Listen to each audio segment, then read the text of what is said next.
வணக்கம். சிந்தனையை குறித்து நம்மிடம் பல தவறான புரிதல்கள் இருக்கு. எளிய மனிதர்கள் பலரும் சிந்தனையைக் கண்டு, சிந்திக்கும் திறன் கொண்டவர்களைக் கண்டு பயப்படுறோம். நானும் அப்படிதான் இருந்தேன். ஏன்னா, சிந்திக்கணும் அப்படின்னா, அதற்கு ஒரு ஆளுமை வேணும். ஏன்னா, ஒரு மனிதன் சிந்திக்கிறோம், நாம் செய்யறோம். இல்லைங்க. நம்ம ஒரு சாமான எடுத்து வைக்கிறது, பாத்திரம் கழுவுறது, சமைக்கிறது அப்படின்னா, உடலை கொண்டு செய்யறது. நம்மளுக்கும் அந்த பொருளுக்கும் சம்மந்தம் இல்லன்னு தெரியும். நம்ம வேலைய முடிச்சுட்டோம்னா, உட்காந்து ரெஸ்ட் எடுக்க முடியும். வேற ஏதாவது செய்ய முடியும். நம்ம எந்த விதத்திலயும் இன்னொரு பொருளோட நம்ம பிணைத்துக் கொள்ள மாட்டோம். ஆனா, மனம் என்பது ரொம்ப சிக்கலானது. அதற்கு தெளிவான வடிவம் கிடையாது. இல்லையா? அது இங்கேயும், அங்கேயும் அலைஞ்சுகிட்டு இருக்கும். அப்போ சிந்திக்கிறதுன்னா மனதுக்கு ஒரு வடிவம் வேணும். அதெல்லாம் நம்ம பலராலும் புரிஞ்சிக்கவே முடியாது. அப்புறம் எப்படி சிந்திப்பது? எப்பவுமே நாம் அல்லாத ஒன்றை குறித்து தான் சிந்திக்க முடியும். நாம் அல்லாத ஒன்றை தான் நம்மால பார்க்க முடியும். ஐம்புலன்களால் உணர முடியும். கவனிச்சு பாருங்க. நீங்க இந்த உடலை உணர்ந்தீங்கன்னா, ஒரு விதத்துல உடல் நாம கிடையாது. ஆன்மீக கோணத்துல நாம வேறு ஆன்மாக்கள். நம்ம ஒரு மேஜையை தொடுறோம், காஃபி கப்பை கையில் பிடிச்சிருக்கோம். ஏன்னா அதெல்லாம் வேறு பொருட்கள். அப்போ அதே போல தான் சிந்தனை, இல்லையா? மனசுக்குள்ளே நாம் பிரிக்கணும். நாம் இல்லை, அது இல்லை அப்படின்னு.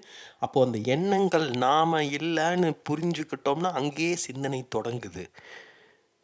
நல்லா நுட்பமாக கவனிங்க. இதெல்லாம் கொஞ்சம் குழப்பமாக இருக்கலாம். இதெல்லாம் சிந்திப்பதற்கு, இதெல்லாம் புரிஞ்சுக்கிறதுக்கே நம்ம பயப்படுவோம். அதனால தான் நம்ம ரொம்ப சிக்கலில் வாழ்ந்துக்கிட்டு இருக்கோம். இப்போது நம்மளுக்கு ஈரான் போரை பற்றி சிந்திக்க முடியும். இந்தியாவோட எதிர்காலம் குறித்து, நம்முடைய குழந்தைகளை குறித்து, அடுத்த மாதம் எப்படி இன்டர்நெட்டுக்கு கட்டுறது, ஏதோ ஒன்று நம்ம சிந்திக்க முடியும். இல்லை, ஏன்னா அதுக்கும் நம்மளுக்கும் எந்த சம்மந்தமே கிடையாது. நம்ம அப்பா அம்மா அப்படின்னா அவங்கள சிந்திப்போமா? ஏன்னா அவங்கள நினச்ச உடனே நமக்குள்ள ஒரு ஒரு விருப்போ வெறுப்போ ஏதோ ஒன்று வந்துடும். ஒரு சென்டிமெண்ட் வந்துடும் அங்கே. அப்போ சிந்திக்க முடியாது.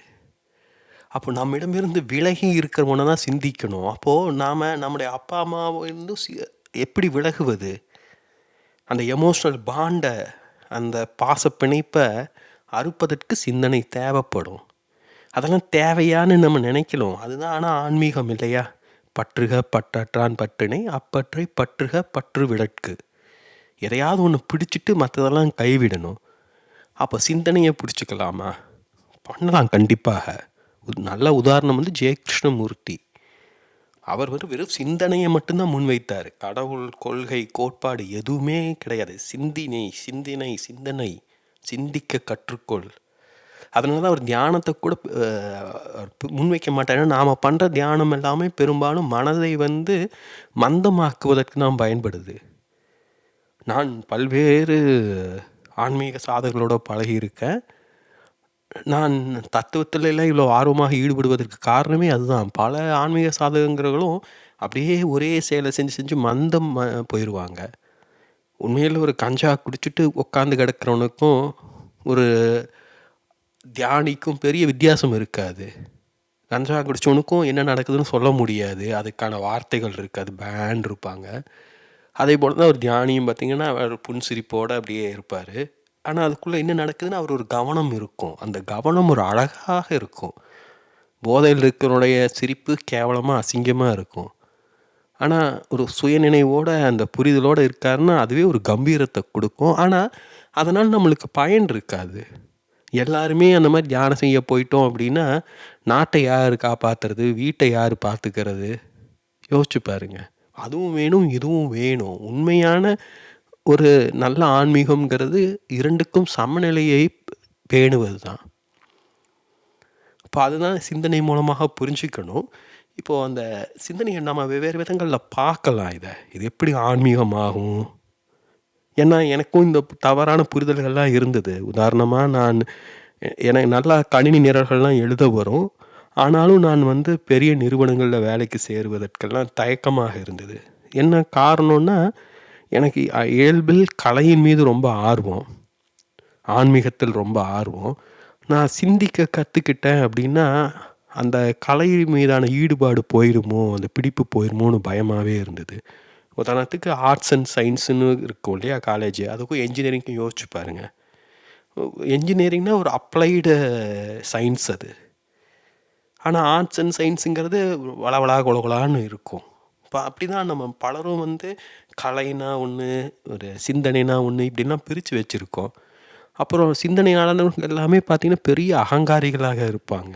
நல்ல உதாரணம் கார்ல் மார்க்ஸ். ம க கம்யூனிசம் படிச்சவங்கலாம் பாருங்க எவ்வளோ திமிரா இருப்பாங்கன்ட்டு. அப்புறம் இன்னொன்னு கடவுள மறுப்பாங்க. எதுக்கும் தலை குனிய மாட்டாங்க. ஏன்னா அவங்களால சிந்திக்க முடியுது. ஸோ அது அது வந்து எளிய மனிதர்களுக்கு கஷ்டமா இருக்கும். ஏன்னா எளிய மனிதர்களால தெளிவாக பேச முடியாது. மொழி இருக்காது. அப்போ அவங்களாம் சிந்திக்கும் திறன் கொண்டவர்கள அணுகவே முடியாது. இப்போ இதெல்லாம் எனக்கு இப்ப தான் புரிய வருது. ஏன்னா நான் ஒரு வேறு விதமான ஒரு வாழ்க்கைய வாழ்ந்துட்டு இருந்துட்டு, இப்ப தான் முழிச்சுக்கிட்டு இருக்கேன். ஸோ நான் என்ன சொல்றேன்னா, இதெல்லாம் கவனியுங்க. நம்ம பலரும் இப்படிதான் பயப்படுறோம். அதுக்காகவே சிந்தனைய முன்வைச்சு அவங்கள நம்ம மிரட்டுறதுக்காகவே சிந்தனையாளர்களா வெளிக்காட்டிக்கிறவங்கலாம் இருக்காங்க. நான் சொல்வது அதெல்லாம் முட்டாள்கள். அதாவது ஒரு கத்தி இருக்குன்னா, அந்த கத்திய வச்சு என்ன செய்யணும்னு ஒரு தெளிவு இருக்கணும். இல்லையா? அந்த கத்திய வச்சு தோட்டத்தில களையையும் புடுங்கலாம். இன்னொருத்தன் கழுத்தையும் வெட்டலாம். சிந்தனையாளர்கள்லாம் அதான் பண்ணிக்கிட்டு இருக்காங்க. கழுத்த வெட்டிக்கிட்டு இருக்காங்க. நான் யார் என்று தெரிகிறதான்ட்டு. அதனாலேயே நம்ம எளிய மனிதர்கள பயப்படுறோம். நாம ஏன்னா நம்ம சிந்திக்க கத்துக்கிறது கிடையாது. அதனால தான் பயப்படுறோம். கொஞ்சம் பொறுமையா அத அப்படியே கையாண்டுகிட்டு பாருங்க. யோசிச்சு பாருங்க. உங்களுக்குள்ள இருக்கிற சிந்தனைக்கும், அந்த சிந்திக்கும் திறன மீட்டெடுங்க. நம்ம யாரும் முட்டாள்கள் கிடையாது. நம்மள நாமளே ஒடுக்கிக் கொள்ளக்கூடாது. குறுக்கிக் கொள்ளக்கூடாது. நம்ம பலரும் என்ன நினைக்கிறோம்னா, எதையாவது சொல்லணும் அப்படின்னா, அது சரியாக சொல்லணும். அப்பதான் மத்தவங்க கைதட்டுவாங்க அப்படின்னு நினைச்சு, அதனாலேயே சொல்லாமலே இருக்கோம். இந்த மனநிலை எனக்கும் இருந்தது. காணொளிகள உருவாக்கணும், அருமையான காணொளிய உருவாக்கணும், அட்டகாசமான காணொளிய உருவாக்கணும் அப்படின்னு நான் ரொம்ப முயற்சி செஞ்சுக்கிட்டு இருந்தேன். ஆனா இப்ப தான் எனக்கு புரியுது. நான் அந்த உருவாக்கும் அந்த படங்கள், நான் அந்த பேசும் விதம் இது எல்லாம் அதுதான் நெறைய பேர் விரும்புறாங்கன்னு தெரியுது. நான் பேசுறது புரியிறத காட்டிலும் அந்த பேச்சு, அந்த குரல் ஏதோ ஒண்ணு அவங்களுக்கு பிடிச்சிருக்குன்னு தெரியுது. யார் எதனால கேட்குறாங்கன்னு சொல்ல முடியாது. நான் ஏன் அத மறுக்கணும்? ஆனா சிந்தனையாளர்கள் பார்த்தீங்கன்னா, அதான் சொல்லுவாங்க. அவங்க வந்து என்ன சிந்தனைய புரிஞ்சுக்கோன்னு தான் சொல்லுவாங்க. ஏன்னா அவங்களிடம் அன்பு கிடையாது. அவங்களிடம் ஒரு மனிதத்தன்மையே குறைவாக இருக்கும். ஏன்னா அது நீங்க சிந்திக்கும்போது என்ன ஆகுதுன்னா, நம்முடைய உடலோட எனர்ஜி வந்து மூளையை நோக்கி செல்லும். மூளையை நோக்கி செல்லும்போது நாம மண்ணிலிருந்து விடுபடத் தொடங்குவோம். நாம மண்ணிலிருந்து விடுபடத் தொடங்கும்போது எல்லாத்தையுமே ஒரு உச்சாணி கொம்பிலிருந்து பார்ப்போம். ஒரு வீட்டு மாடி மேல நிக்கிற மாரி ஒரு படியேணிய இல்ல ஏணியோட மேல் தட்டுல நிக்கிற மாரி. அதனால தான் அந்த அறிவுடையவர்கள், சிந்தனையாளர்கள் தங்கள பெரிய ஆளா நெனச்சுக்கிறாங்க.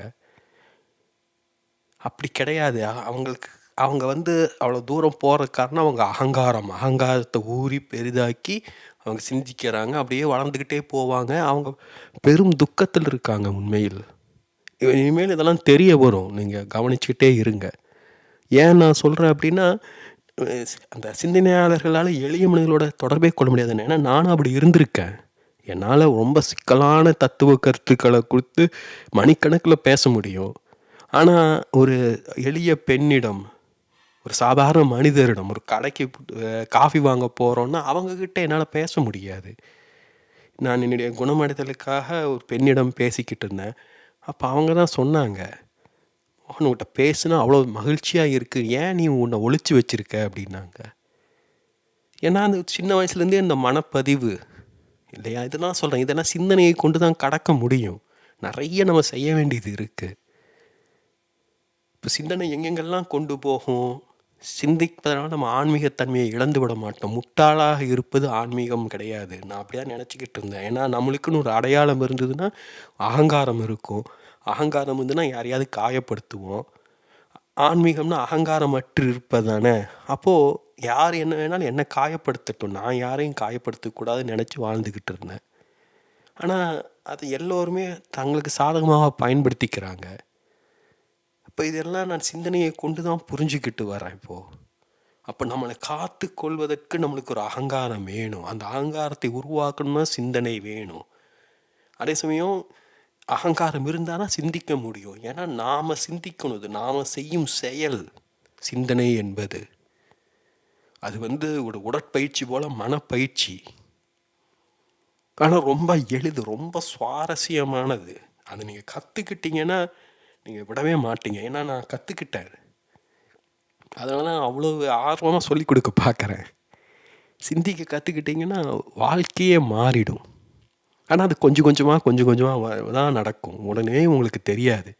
இன்னும் ஒரு சில வருடங்களாவது ஆகும். உண்மையை சொல்லப்போனால் 5 வருஷம் 6 வருஷம் நீங்கள் தொடர்ந்து என்னோட காணொலியில் கேட்டுகிட்டே இருந்தீங்கன்னா நீங்கள் மாறியிருப்பீங்க. ஆனால் அந்த மாற்றம் உங்களுக்குள்ளே இருந்து வந்திருக்கும். நான் சொல்லி நீங்கள் மாறலை. இதை செய் அதை செய்யன்னு நான் சொல்ல மாட்டேன். சொல்வதற்கு எனக்கு தகுதி கிடையாது. ஏன்னா எல்லோருமே ஞானிகள். உங்களுக்கு விஷயம் தெரியும். உங்களுக்கு இருக்கிற ஞானத்தை தான் நான் கொண்டு வர பார்க்குறேன். நீங்கள் உங்களுக்கு இருக்கிறத கொண்டு வாங்க. நீங்களாக ஆகுங்க. அதுதான் அழகாக இருக்கும். அதை விட்டு நம்ம ஒரு அடிமை மாதிரி ஒருத்தன் காலையில் கிடந்தோம்னா நம்மளுக்குன்னு ஒரு சுய அடையாளமே இருக்காது. அதனால் என்ன பயன் யோசிச்சு பாருங்க. இப்போது இன்னும் கொஞ்சம் விரிவாக இதை பார்க்கலாம். சிந்தனை எப்படியெல்லாம் நம்மளுக்கு பயன்படும்னு. இந்த படம் ஒரு அற்புதமான ஒரு படம். நான் செயற்கை நுண்ணறிவை கற்றுக்கொண்டதற்கு மிகவும் நன்றியுடன் இருப்பேன். ஏன்னா இதை நான் வெவ்வேறு விதங்களில் நான் முயற்சி செஞ்சு பார்த்து என்னுடைய வலைத்தளத்தில் இன்டர்நெட்லேருந்து வேற ஒரு படத்தை எடுத்து ஒன்று உருவாக்கினேன். ஆனால் அதையெல்லாம் இந்த படம் ரொம்ப அப்படி தூக்கி சாப்பிட்டுருச்சுன்னு சொல்லலாம். ஏன்னா நான் எதிர்பார்க்கவே இல்லை இவ்வளவு நுட்பமாக புரிந்து கொண்டு என்னோடய தேவைகளை எல்லாம் வெளிப்படுத்துன்னு. இந்த சைனீஸ் எழுதியிருக்கிறதா நான் கேட்டு எழுதலை, அதுவே போட்டு கொடுத்துருக்கு. இப்போ நான் ஏற்கனவே சொல்லியிருக்கேன், சிந்தனை என்பது இருமையை உருவாக்குவது. சரி தவறு நல்லது கெட்டது இது கட் அண்ட் ரைட்டாக இருக்கணும். வெட்டு 1 துண்டு 2 தான் சிந்தனை. சிந்தனை கொண்டவன் சிந்திக்கும் திறன் கொண்டவன் ஒரு போர் வீரன். அவனோட சிந்தனை, அவனுடைய பேச்சு, அவனோட வார்த்தை தான் அந்த கத்தி. அப்படி கிழிக்கணும் அது. அப்போ அதை கிழிக்கும்போது உண்மை அற்றது எல்லாமே உயிருடன் இருக்கவே கூடாது. உண்மை மட்டும்தான் இருக்கணும், ஒளி மட்டும்தான் இருக்கணும். அந்த அளவு நம்மளுடைய வீச்சு, அந்த சொல், அந்த எனர்ஜியை ரொம்ப ஷார்ப்பாக வைக்கணும். நம்ம துல்லியமாக இருக்கணும். அதே சமயம் அறத்துடன் இருக்கணும். நம்ம சார்பாக இருந்தோம் அப்படின்னா காயம் ரொம்ப கொடூரமாக இருக்கும். அது நம்மையும் பாதிக்கும். அதனால் சிந்திக்கும் திறன் கொண்டவனுக்கு ஒரு உணர்வோடு இருப்பது ரொம்ப ரொம்ப ரொம்ப முக்கியம். அதனால தான் சில சமயம் நான் கேட்டிருக்கேன், என்னுடைய வார்த்தைகள் யாரையாவது காயப்படுத்துதா அப்படின்னுலாம் கேட்பது. ஏன்னா எனக்கு பயமாக இருக்குது சில சமயம் ரொம்ப கூர்மையாக பேசுவதற்கு. ஆனால் இந்த காணொலியில் ரொம்ப கூர்மையாக பேச போகிறேன். நுட்பமாக கவனியுங்க. அப்போது அந்த இருமை வேண்டும். அதே சமயம் இருமையில் நம்மளால் வாழ முடியாது. அது ஒரு மெஷின் தனமாக இருக்கும். ஆனால் அந்த இருமைக்குள்ளே நம்ம ஒரு நடனம் ஆட முடியும். 2 காலில் நடக்கணும் இல்லையா? 2 காலில் நடந்துருந்தால் நடக்க முடியும். ஒரு காலை ஊன்னுனா தான் இன்னொரு காலை தூக்கி வைக்க முடியும். ஓடவும் செய்யலாம். நடனம் ஆடுவதற்கும் 2 கால் வேணும் இல்லையா? அந்த இருமையை வச்சு அவ்வளோ அழகான விளையாட முடியும்.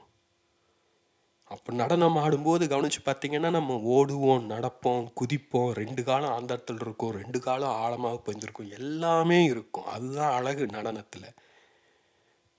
அந்த இருமையை கையாள கற்றுக்கிட்டோம்னா அது அடுத்த கட்டம். சிந்திக்க கற்றுக்கொள்வது முதல் முறை. அது கத்தியை வச்சு ஒரு போர் வீரன் சண்டை போடலாம். நம்ம கதகளி இல்லை களரி பயிற்சியெல்லாம் பார்த்துருப்போம் இல்லையா? அது பார்த்திங்கன்னா அந்த போர்தையே ஒரு கலையாக்கியிருப்பாங்க.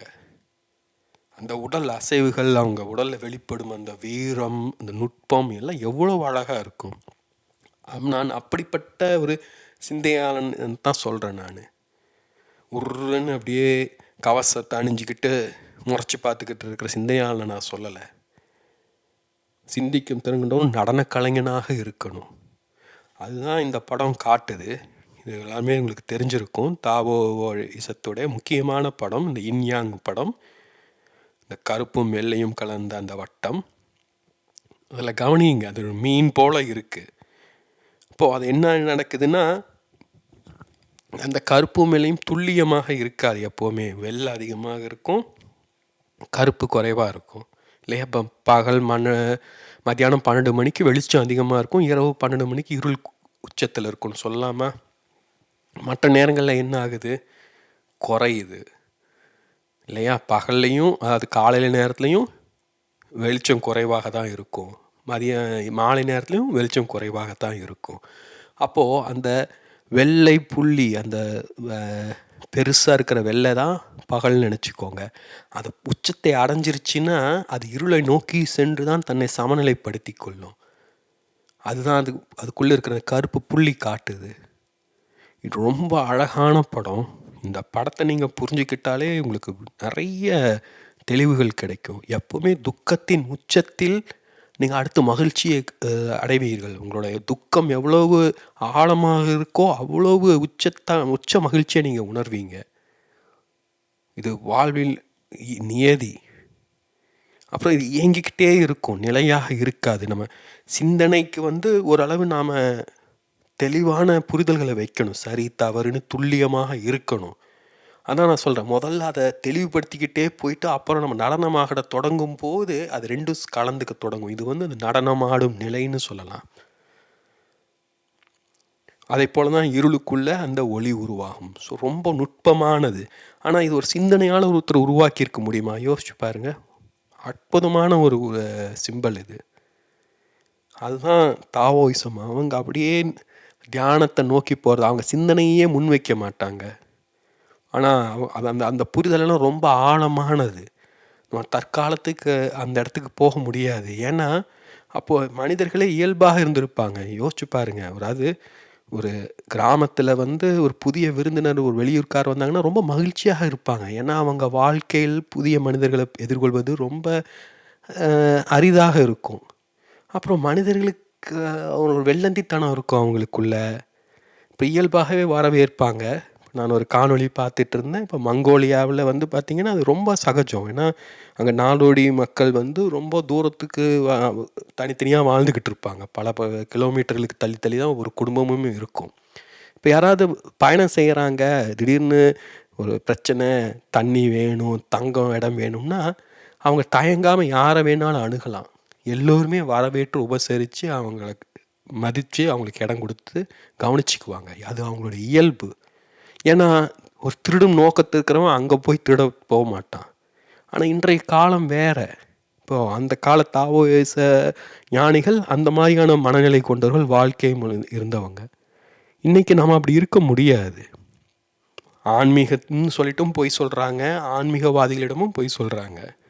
அப்போது நாம் தெளிவாக சிந்திக்க வேண்டியது இருக்கும் நடனமாடுவதற்கு பதிலாக. இப்போது அந்த படம் எங்கிருந்து வந்ததுன்னு பாருங்கள். முதல்ல இருக்கிற அந்த வட்டம் அது அல்டிமேட் நத்திங்னஸ், ஊஜின்னு சொல்லுவாங்க. ஒன்றுமே அற்றது. அது என்னன்னே நம்மளால் சொல்ல முடியாது. அங்கே இருந்து தாய்ஜி வருது. தாய்ஜி பார்த்திங்கன்னா ஒளியும் இருளும் கலந்தது. இதை நான் வேறொரு கோணத்தில் வேறொரு காணொலியில் விரிவாக விளக்கியிருக்கேன். பிரபஞ்சமும் நாமும் எனர்ஜி எல்லாம் வச்சு அதை பார்த்தாலும் நீங்கள் புரிஞ்சிக்கலாம். இந்த தாய்ஜி நிலைங்கிறது ரொம்ப அழகான நிலை. நாம் பலரும் அந்த தாய்ஜி நிலையில் தான் இருக்கோம். நம்ம பிறக்கிறதுக்கு முன்னாடி ஊஜியில் இருந்தோம், பிறந்த உடனே தாய்ஜிக்கு வந்துட்டோம். ஏன்னா உனக்கு புரியலை, நாம் யார், இந்த உலகம் என்னது, இந்த உலகம் எப்படி இயங்குது, நாம் என்ன செய்யணும், ஒன்றுமே புரிய மாட்டேங்குது. அதான் இந்த Taiji, the great oneness, primal oneness. ரொம்ப அழகான வார்த்தை அந்த மொழிபெயர்ப்பு. ஏன்னா அதில் இருளும் இருக்குது, ஒளியும் இருக்குது. ஆனால் இரண்டு துல்லியமாக தனித்தனியாக இல்லை, கலந்து இருக்குது. வானத்தை பார்த்திங்கன்னா வானத்தில் இருளும் இருக்குது, ஒளியும் இருக்குது இல்லையா? நட்சத்திரங்களும் இருக்குது, இருளும் இருக்குது. ஆனால் அந்த ஒளினால் எந்த பயனும் கிடையாது. அவனுக்கு பகல் மாதிரி நல்லா வெளிச்சம் இருந்தால் தான் நம்மளால் எதாவது செய்ய முடியும்.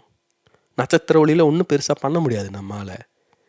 இப்போது அதுதான் அது ஒரு குழப்ப நிலை, தெளிவற்ற நிலை. இப்போ அங்கே இருந்து நாம் அந்த தடிச்சு போனோம். ஸோ அதுதான் இந்த இன்யாங்க்கு. அதுக்கு தான் நம்மளுக்கு பயிற்சி தேவை. இப்போது நானே முதல்லாம் பார்த்தீங்கன்னா சிந்தனை தேவையில்லைங்கிற பார்வை முன் வச்சுட்டு இருந்தேன். ஏன்னா அதான் நம்ம சிந்தனையை அடக்கி ஒரு மௌனத்துக்கு போனோம்னா மனசையே நம்ம கட்டுக்குள்ளே கொண்டு வர முடியும். ஆனால் அதனாலையும் பயன் கிடையாது. நாம் ஒரு அமைதியை ஆழத்தை உணரலாம். ஆனால் அதை நம்ம வெளிப்படுத்தணுன்னா நம்மளுக்கு சிந்தனை வேண்டும். அப்புறம் அந்த சாஜிட்டுலேருந்து மற்றது எல்லாமே வருது. இதெல்லாம் ரொம்ப நுட்பமானது. அந்த ட்ரைகிராம்ஸ் இதெல்லாம் ரொம்ப நிறைய விஷயங்கள் இருக்குது. தாவோயிசத்தோட நுட்பங்கள். அவங்க எல்லாவற்றையுமே பார்த்திங்கன்னா 2 கோடுகளாலேயே விளக்கியிருப்பாங்க. ஒரு நீளமான கோடு, ஒன்று இடைவெளி விட்ட கோடு. உடைந்த கோடுங்கிறது அணு மாதிரி. ஸோ யாங்கை வெவ்வேறு விதங்களில் அவங்க விளக்கியிருப்பாங்க. இப்போ அதில் இருந்து தான் 5 பூதங்கள் உருவாகுது. அந்த 5 பூதங்கள்ங்கிறது நாம் சொல்கிற 5 பூதங்கள் கிடையாது. அதில் கொஞ்சம் வித்தியாசமானது. அப்போ அதில் இருந்து தான் இந்த 10,000 திங்ஸ்ன்னு சொல்லிட்டு அந்த உலகம் முழுக்க உருவாகி வருது.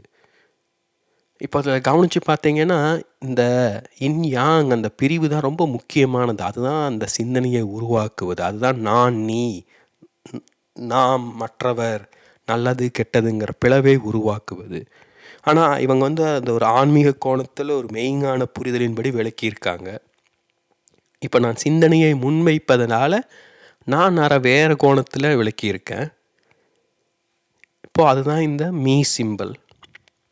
இது தான் நான் முதலில் உருவாக்கிய லோகோ என்னுடைய சேனலுக்காக. இது இந்த இன்யாங்கோட ஒரு நவீன வடிவம்னு சொல்லலாம். ஏன்னா பொதுவாக ஆன்மீகம்ங்கிறது அகங்காரமற்று போவது, தன்னை இழப்பதுன்னு தான் சொல்லித்தரப்பட்டிருக்கு. இப்போ நானும் அந்த புரிதலில் தான் இருந்தேன். ஆனால் என்னுடைய உளவியல் சிகிச்சை மூலமாக நான் கற்றுக்கொண்டது என்னன்னா, இயல்பாக பிறப்பிலேயே எனக்கு அகங்காரம் கிடையாது. இப்போ நான் அகங்காரத்தை உருவாக்குவதற்காக எனக்குன்னு ஒரு அடையாளத்தை ஏற்படுத்தி கொள்வது தான் என்னுடைய வாழ்வின் நோக்கம்னு புரிஞ்சுக்கிட்டேன். இப்போது ஏன்னா இன்றைய காலகட்டத்தின் தேவை அது. இவ்வளோ காலமாக பார்த்திங்கன்னா நாம் ஒரு கூட்டத்தில் ஒருவராக இருக்கலாம், இல்லை ஒரு தனிச்சு எப்படி வேணாலும் வாழ்ந்துட்டு போகலாம். யார் எதுவும் கவலைப்பட மாட்டாங்க. இன்றைக்கி அப்படி கிடையாது. நீ யார் சொல்லு, உன்னுடைய அடையாளம் என்னன்னு சொல்லு அப்படிங்கிறாங்க. அந்த அடையாளத்தை நாம் தான் உருவாக்கணும். நம்ம பெற்றோர்கள் மற்றவர்கள் கொடுத்த அடையாளத்தை தூக்கி சுமந்துக்கிட்டு இருந்தோம்னா அது ஒரு சிலுவையாக இருக்கும். நம்முடைய அடையாளத்தை நாமளே உருவாக்கணும். அப்போ அது சிலுவை முளைத்து ஒரு மரமாக மாறி இருக்கும். அதை நாம் செஞ்சு ஆகணும். அதுக்கு சிந்திக்கும் திறன் தேவை. அதே சமயம் உட்கார்ந்து ரூம் போட்டு சிந்திக்க முடியாது. முன்னாடியே தான் விளக்கியிருக்கேன். சிந்திக்க கற்றல்ல நம்மளுக்குள்ள அந்த எண்ணங்கள் ஃபஸ்ட்டு முளைத்து வளர விடணும். அப்புறமா அதிலிருந்து என்ன இருக்குதுன்னு நம்ம கண்டுபிடிச்சிக்கலாம். அப்போது அதன் அடிப்படையில் தான் நான் என்னுடைய எழுத்து பேச்சு எல்லாமே இருக்குது. ஆனால் எழுத்தும் பேச்சுமே மொழியை கொண்டது. நான் மொழியை கடந்து மௌனத்தை முன்வைக்கிறவன். அப்போ அதை படத்தான் மூலமாக விளக்கணுங்கும்போது தான் இந்த மீ சிம்பலில் நான் உருவாக்கினேன். அது இந்த இன்யாங்கோட வேறு வடிவம் முன்னரே சொன்னது போல் அதில் கவனிச்சிங்க இந்த பல் சக்கரங்கள் இருக்கும். அந்த எம்முக்கும் ஈக்கும் நடுவில் எம்இங்கிறது மீ ஆங்கிலத்தில். அதை நான்கு தமிழில் மொழிபெயர்க்கிறோம். நான் அதை மிஸ்டிக்கல் எம்பாடிமெண்ட்னு சொல்கிறேன். அதெல்லாம் இன்னும் விரிவாக பேசுகிறது நிறைய இருக்குது இன்னும். ஏன்னா அது ஒரு சின்ன ஒரு விதை. அது அங்கேருந்து தொடங்கி தான் நான் இந்த இடத்துல நின்றுக்கிட்டு இருக்கேன். அப்போது அந்த எம்இயில் இந்த படத்தை வேறு இடங்களில் பெரிய படம் இருக்கும். அதை கவனிச்சிங்கன்னா அந்த எம்முக்கும் ஈக்கும் நடுவுலையும் பல் சக்கரம் போல் பற்கள் இருக்கும். அப்போது நமக்குள்ளேயே அந்த இருளும் இருக்குது, ஒளியும் இருக்குது. அதுக்குள்ளே நடக்கும் உரசல் அதுதான் நான் வெளிப்படுது. அப்புறம் நான் ஒரு அடையாளத்தை காட்டும்போது நமக்குள்ளே இருக்கிற இருள் ஒளி ரெண்டுமே நம்மளுக்கு வேணும். அப்புறம் அந்த நான் அந்த வெளியில் இருக்கிற பல் சக்கரங்கள் மூலமாக நமக்கு வெளியே இருப்போல உரசல்களை ஏற்படுத்தும். உரசல் ஃப்ரிக்ஷன் எனர்ஜியை உருவாக்கும். ஃப்ரிக்ஷன் என்ன பண்ணுது யோசிச்சு பாருங்கள். அது சூட்டை இருக்கும். கையை தேய்ச்சிங்கன்னா அது சூட்டை உருவாக்குது இல்லையா? அதுக்கு ஃப்ரிக்ஷன்னால தான். இப்போ ஆனால் அந்த அந்த சூட்டுனால என்ன ஆகும்னா அந்த பாகங்கள் பாதிக்கப்படும். இப்போ என்ஜின் இருக்குன்னா என்ஜினில் பிஸ்டன் மூவ் ஆகிக்கிட்டே இருக்குது. அப்போ அந்த பிஸ்டன் ஸ்மூத்தாக மூவ் ஆகணும். பிஸ்டன் வந்து சுவர்களில் பட்டுச்சு அப்படின்னா தேஞ்சு போயிடும். அப்போ லூப்ரிகண்ட் உயவு எண்ணெய் விடுவாங்க. நாம் வாழ்க்கையை என்ன பண்ணுறோன்னா ஆன்மீகத்தை ஒரு உயவு எண்ணெய் போல் பயன்படுத்துகிறோம். ஃப்ரிக்ஷன் வந்துச்சுன்னா எரிச்சலாக இருக்குது, அந்த எரிச்சல் இல்லாமல் இருக்கணுங்கிறதுக்காக உயவு எண்ணெயை பயன்படுத்துகிறோம். ஆனால் உண்மையில் அதுதான் தேவை. அந்த ஃப்ரிக்ஷன் இருக்குதுன்னா ஏதோ ஒன்று சுட்டி காட்டுது, நம்ம அங்கே இருக்கோன்னு காட்டுது, ஏதோ அங்கே சரியில்லைன்னு காட்டுது. அதை தான் நான் முன்வைக்கிறேன். அதனால தான் நான் வந்து துக்கத்தை முன்வைக்கிறேன். ஏன்னா மகிழ்ச்சியாக இருக்கும்போது தலகால் புரியாமல் ஆடுவோம். துக்கம் இருந்தால் கொஞ்சம் கட்டுப்பாடோடு இருப்போம், ஒரு பொறுப்புணர்வோடு இருப்போம். அதுதான் முக்கியம். சிந்தனையோட அடிப்படை அதுதான், பொறுப்புணர்வு. இப்படி நிறைய நம்ம இதை விரித்து கொண்டு போகலாம்.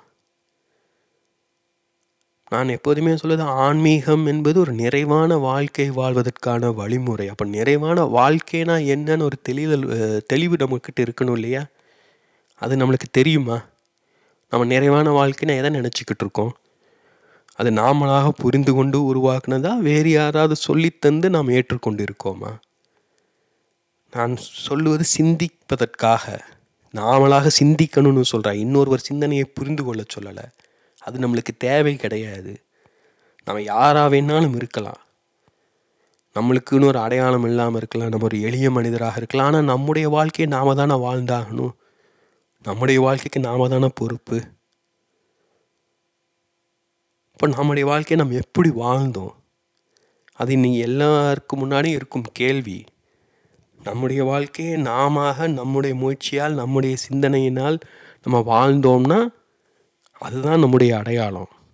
இன்னொரு சொல்வதை கேட்டுட்டு வாழ்ந்துட்டு இருந்தோம்னா அது நம்முடைய அடையாளம் இல்லை, நாம் அப்போ சரியாக வாழலைன்னு பொருள். இப்போ நம்ம எப்படி வாழ்கிறதுங்கிறத நாம் தான் முடிவு செய்யணும். நீங்கள் எல்லாருமே ஐஎஸ்ஓ பற்றி கேள்விப்பட்டிருக்கலாம். ஒரு காலத்தில் அது ரொம்ப பிரபலமாக இருந்தது, ஐஎஸ்ஓ சர்டிஃபிகேஷன். எனக்கு தெரிஞ்சு துணிக்கடை, ஹோட்டல்லாம் கூட வாங்கியிருக்காங்க. இன்டர்நேஷ்னல் ஸ்டாண்டர்ட் ஆர்கனைசேஷனுங்கிறது அந்த அங்கீகாரத்தை தருது. அதோட அடிப்படை என்னன்னு பார்த்தீங்கன்னா, அது வந்து அந்த நிறுவனம் சொல்லாது ஹோட்டல் எப்படி நடத்தணும், துணிக்கடை எப்படி நடத்தணும்லாம் சொல்லாது. மாறாக இவங்க என்ன பண்ணுவாங்கன்னா, இதுதான் என்னோடய ஸ்டாண்டர்டு, நான் இந்த இந்த தரத்தையெல்லாம் நான் நிர்ணயிச்சிருக்கேன் எனக்காக, நான் அதன்படி இந்த செயல்களெல்லாம் செய்கிறேன், அதெல்லாம் செய்வதனால இந்த தரத்தை என்னால் தர முடியுது அப்படின்னு சொல்லி அதற்கான நிரூபணங்களை தருவாங்க. அதெல்லாம் பரிசோதித்து பார்த்துட்டு, ஆமாம் நீங்கள் சொல்கிறது சரிதான், இப்போ நீங்கள் ஒரு தரமான ஒரு நிறுவனம் அப்படின்னு சொல்லி அவங்க அங்கீகாரம் தருவாங்க. அதே நாம் தான் அந்த தரத்தை நிர்ணயிக்கிறோம். நம்மளோட வாழ்க்கையின் தரத்தை நாம் தான் நிர்ணயிக்கணும். இதுதான் என்னுடைய வாழ்க்கை, இப்படி தான் நான் வாழ போகிறேன், இதுதான் நான் அப்படின்னு ஒரு தெளிவு இருந்தது அப்படின்னா, அதன் அடிப்படையில் நம்முடைய வாழ்க்கையை வாழ கற்றுக்கிட்டோம்னா நம்ம தரமான வாழ்க்கையை வாழ்கிறோம், சரியான வாழ்க்கையை வாழ்கிறோன்னு சொல்லுவோம். அதே சமயம் இது வந்து ஒரு ஜெயில் போல் ஒரு நியதியும் கிடையாது. ஏன்னா அப்படி இருந்துன்னா நம்ம இறுக்கிக்குவோம் ரொம்ப. நம்ம வளர வளர நம்முடைய அனுபவம், நம்முடைய அறிவு, புரிதல் போன்றவை கூட கூட நமக்கு தேவையான அந்த தரத்தை, அந்த நிர்ணயம் செய்யும் அந்த விதிமுறைகளை நாம் மாற்றிக்கொள்ளணும் நம்முடைய தேவைக்கேற்ப. இப்போ 5வது படிக்கும்போது எப்படியாவது 10வதுல பாஸ் ஆயிடணுன்னு தான் தோணும், இல்லை நல்ல மார்க் வாங்கணும்னு தோணும். 10வது வாங்கின உடனே அப்பா முடிச்சுட்டோண்டா அப்படின்னு சொல்லிட்டு உட்காந்துட்டோன்னா நம்ம வளரவே மாட்டோம் இல்லையா? அப்புறம் 12வது பற்றி நம்ம யோசிக்கணும். 12வது படிக்கும்போது காலேஜை பற்றி, காலேஜ் முடிஞ்சோடனே வேலை முடிஞ்சோடனே குடும்பம் என்ன பண்ணுறது, வீடு வாங்கிறது தான் நம்மளுடைய அதிகபட்சமாக, குழந்தைக்கு கல்யாணம் பண்ணி வைக்கிறதா, நாம் தான் நிர்ணயம் செய்யணும். ஆனால் இதெல்லாம் நாம் சிந்தித்து உருவாக்குனா தான் ஒரு தெளிவு இருக்கும். நம்ம அதெல்லாம் சிந்திக்கிறதே கிடையாது. ஏன்னா நம்ம அப்பா அம்மா அப்படி தான் வாழ்ந்தாங்க, அதன் அடிப்படையில் நம்ம எப்படியே வாழ்ந்துக்கிட்டு இருக்கோம். அதனால் அந்த வாழ்க்கை இவ்வளோ சிக்கலாக இருக்குது. ஒரு பிரச்சனை வந்தால் நம்மளால் நேரடியாக எதிர்கொள்ள முடிய மாட்டேங்குது. இப்போ நாம் தான் இங்கே தொடங்கி வைக்கணும், எங்கேயாவது சிந்தித்து மாற்றத்தை உருவாக்க தொடங்கணும். அப்போ தான் நமக்கு அந்த அடையாளம் உருவாகும். அது வலிக்கும். வலிக்கு பயந்துக்கிட்டே இருந்தோம்னா வாழ முடியாது. வலி இருந்தால் தான் வளர்ச்சி இருந்தால் தான் வாழ்க்கை. ஸோ இதனால் நான் எப்போவுமே சொல்வது முன்னாடியே தொடக்கத்தில் சொன்னதான், எளிய மனிதர்கள் சிந்தனையை குறித்தெல்லாம் பயப்படக்கூடாது. ஒரு சிந்தனையை உள்வாங்கிக்கிறத காட்டிலும் உங்களுடைய சிந்தனை என்னன்னு அதை பற்றி யோசிக்க தொடங்குங்க. நீங்கள் அதெல்லாம் யோசிக்க தொடங்கி அதெல்லாம் ஒரு வடிவத்துக்கு கொண்டு வர தொடங்கினாலே நிறைய விஷயங்கள் மாறுபடும், மாற்றங்கள் உருவாகத் தொடங்கும். ஏன்னா நாம் இதெல்லாம் கவனிப்பதே கிடையாது. கவனம்ங்கிறது என்னன்னா சூரிய ஒளியை போன்றது தான். நம்முடைய கவனத்தை ஃபுல்லாக நான் வெளியில் திருப்பிகிட்டே இருக்கோம். ஜனநாயகன் எப்போ ரிலீஸ் ஆகும், எலெக்ஷனில் யார் ஜெயிப்பாங்க, ஈரான் போர் எப்போ நிற்கும், பையன் எப்போ ஒழுங்காக படிப்பான், அவனுக்கு யாரை கல்யாணம் பண்ணி வைக்கலாம், இப்படியெல்லாம் தான் யோசிச்சுக்கிட்டு இருப்பாங்க. அப்படிலாம் யோசிச்சுக்கிட்டு தான் நம்மளால் வாழ முடியாது. ஏன்னா நம்ம குறித்து யோசிக்கணும். அப்போ நம்ம கவனத்தை நம்ம நோக்கி திருப்பும்போது நாமே நமக்கு ஒளியாக இருப்போம்.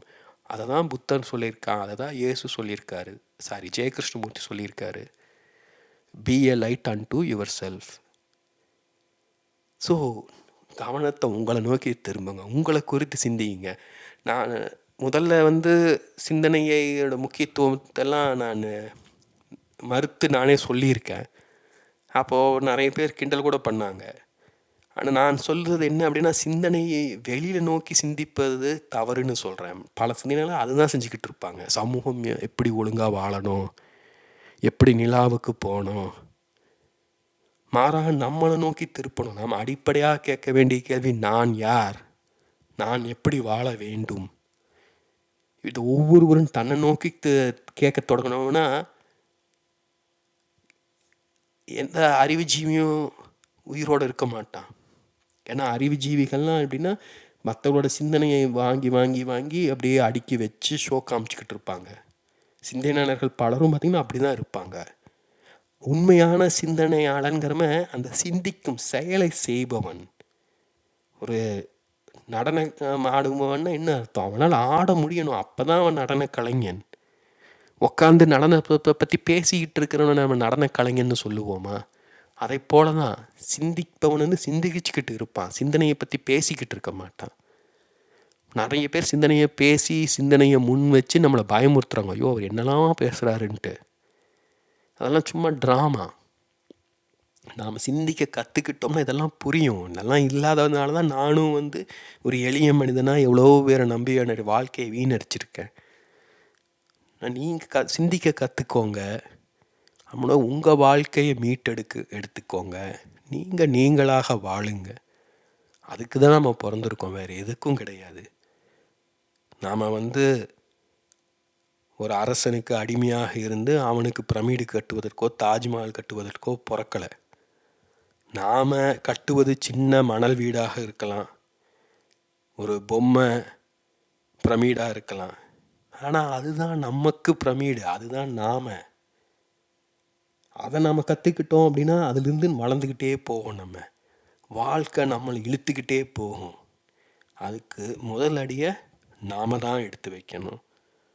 மொத்தத்தில் நம் வாழ்க்கை நம் தேர்வு, நம் வாழ்க்கை நம் பொறுப்பு.